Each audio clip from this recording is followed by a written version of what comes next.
بسم اللہ الرحمن الرحیم۔ ایک بزرگ فرماتے ہیں کہ میں ایک سال سخت ترین گرمی کے زمانے میں حج کو چلا۔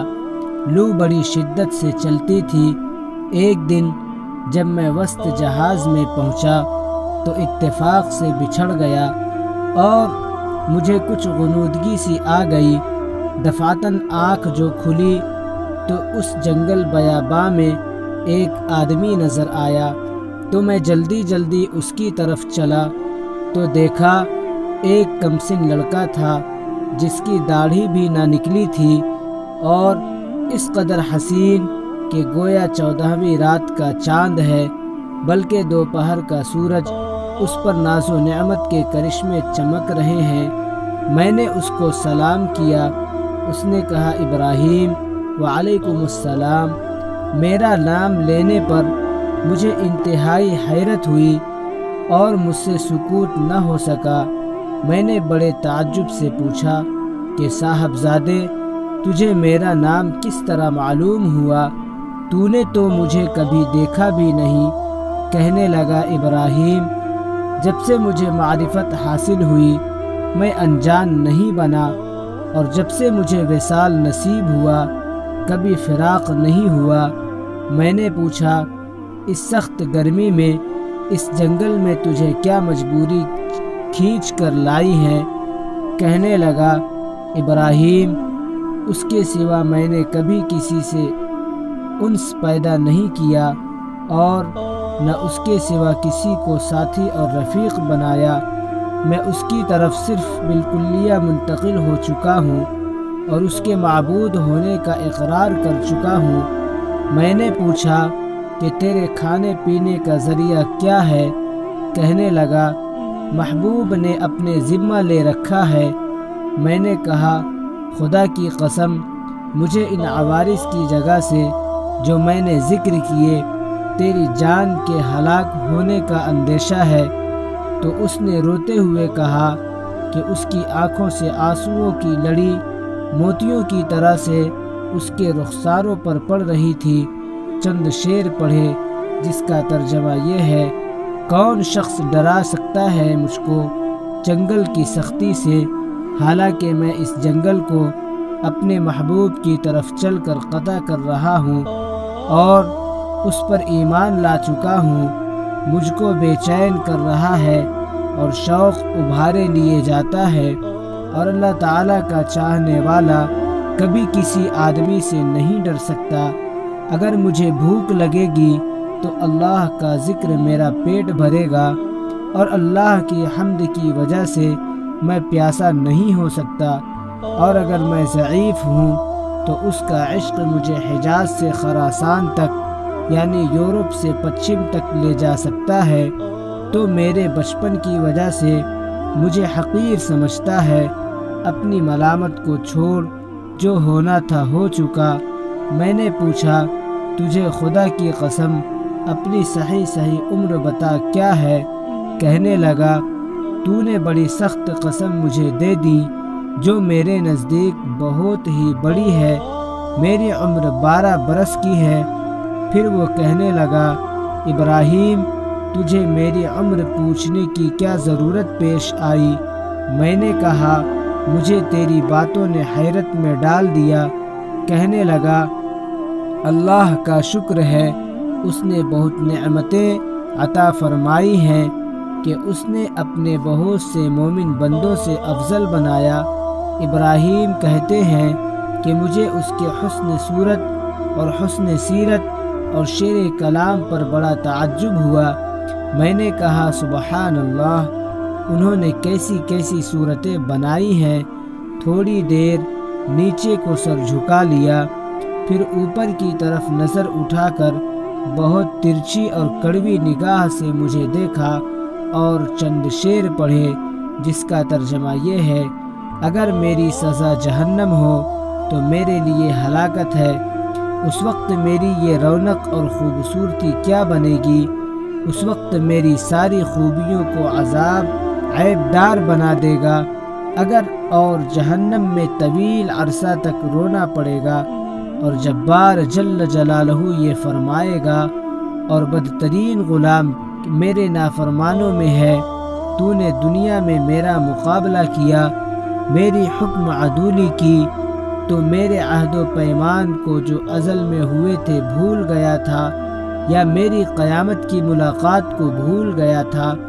اے ابراہیم، تو اس دن دیکھے گا کہ فرما برداروں کے منہ 14ویں رات کی چاند کی طرح چمک رہے ہوں گے، اور حق تعالی شانہ اپنے اوپر سے انوار کے پردے ہٹا دیں گے، جس کی وجہ سے یہ فرما بردار اس پاک ذات کی زیارت سے ایسے مبہوت ہو جائیں گے کہ اس کے مقابلہ میں ہر نعمت اور ہر راحت کو بھول جائیں گے، اور حق تعالی شانہ ان فرما برداروں کو ہیبت اور خوشنودی کا لباس پہنائیں گے، اور ان کے چہروں کو رونق اور شادابی عطا ہوگی۔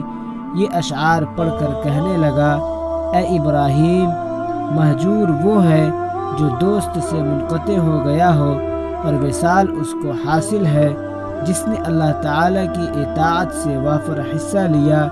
ابراہیم، اپنے رفقائے سفر سے بچھڑ گئے ہو؟ میں نے کہا ہاں، میں ایسے ہی پیچھے رہ گیا۔ تجھ سے اللہ تعالیٰ کے واسطے سوال کرتا ہوں کہ تو میرے لیے دعا کرے، میں اپنے ساتھیوں سے جا ملوں۔ میرے اس کہنے پر اس لڑکے نے آسمان کی طرف دیکھا اور کچھ آہستہ آہستہ زبان سے کہا کہ مجھے اس کے ہونٹ حرکت کرتے ہوئے معلوم ہوئے۔ اس وقت مجھے دفعتاً نیند کا جھونکا سا آیا یا بے ہوشی سی ہوئی۔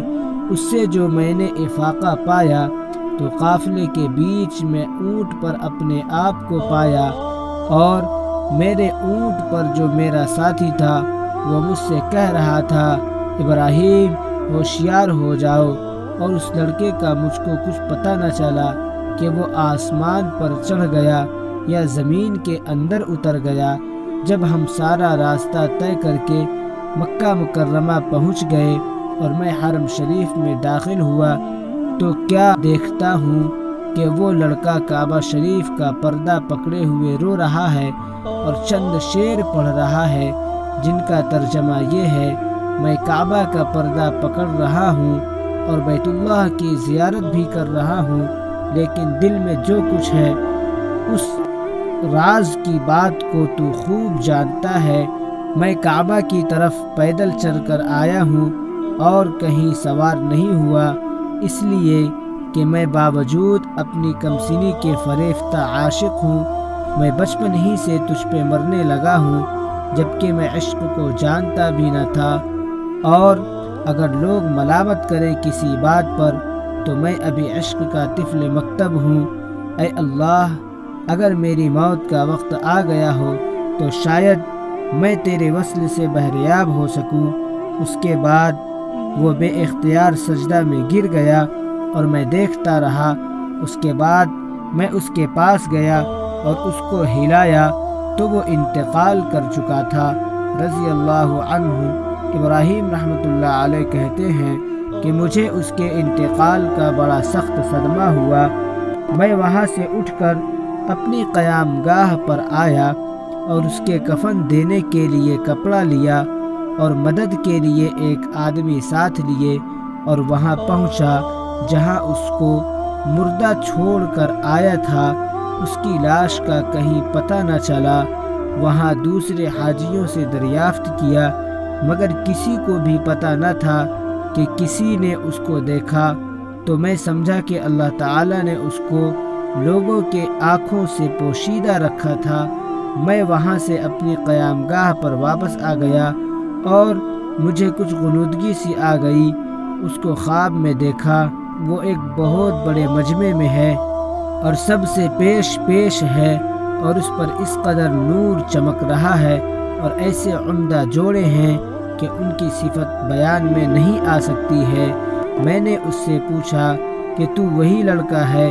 کہنے لگا میں وہی ہوں۔ میں نے پوچھا کیا تیرا انتقال نہیں ہوا؟ اس نے کہا ہو گیا۔ میں نے کہا میں نے تجھے تجہیز و تکفین کے لیے بہت تلاش کیا کہ کہیں پتہ نہ چلا۔ کہنے لگا ابراہیم سن، جس نے مجھے میرے شہر سے نکالا اور اپنی محبت میں فریفتہ کیا اور میرے عزیز و اقارب سے جدا کیا، اسی نے مجھے کفن دیا اور دوسروں کا محتاج بننے نہیں دیا۔ میں نے پوچھا حق تعالی شانہ نے مرنے کے بعد تیرے ساتھ کیا معاملہ کیا؟ اس نے کہا اللہ جل شانہ نے مجھے سامنے کھڑا کیا اور فرمایا تو کیا چاہتا ہے؟ میں نے عرض کیا تو الہی مقصود ہے اور تیری ہی مجھے آرزو ہے۔ فرمایا کہ بے شک تو میرا سچا بندہ ہے اور جو تو مانگے اس کے لیے کوئی رکاوٹ نہیں۔ میں نے عرض کیا میں یہ چاہتا ہوں کہ میرے زمانے کے تمام آدمیوں میں میری سفارش قبول فرما لے۔ ارشاد ہوا ان سب کے بارے میں تیری سفارش قبول ہے۔ ابراہیم کہتے ہیں اس کے بعد اس لڑکے نے خواب میں مجھ سے رخصتی و مصافحہ کیا اور میں نیند سے بیدار ہو گیا۔ میں نے حج کے جو ارکان باقی تھے وہ پورے کیے، مگر اس لڑکے کی یاد سے اور اس کے رنگ سے میرے دل کو قرار نہ تھا۔ میں حج سے فارغ ہو کر واپس ہوا، لیکن حالت یہ تھی کہ راستہ میں سارے قافلے والے یہ کہتے تھے ابراہیم تیرے ہاتھ کی مہک سے ہر شخص حیران ہے، یہ کیسی خوشبو آ رہی ہے۔ اور اس واقعہ کے نقل کرنے والے کہتے ہیں کہ مرنے تک ابراہیم رحمۃ اللہ علیہ کے ہاتھوں میں سے وہ خوشبو آتی رہی۔ بے شک جو اللہ تعالیٰ کی محبت میں ڈوب جاتا ہے اس کی کیفیت ایسی ہی ہو جاتی ہے، اور یقیناً اصل چیز تو اللہ اور اس کے رسول کی محبت ہی ہے۔ خوش نصیب ہے وہ مسلمان جو اللہ اور اس کے رسول صلی اللہ علیہ وسلم کی محبت میں ڈوب کر زندگی گزارے۔ دعا ہے کہ اللہ تعالی ہمیں بھی اپنی حقیقی محبت نصیب فرمائے۔ آمین ثم آمین۔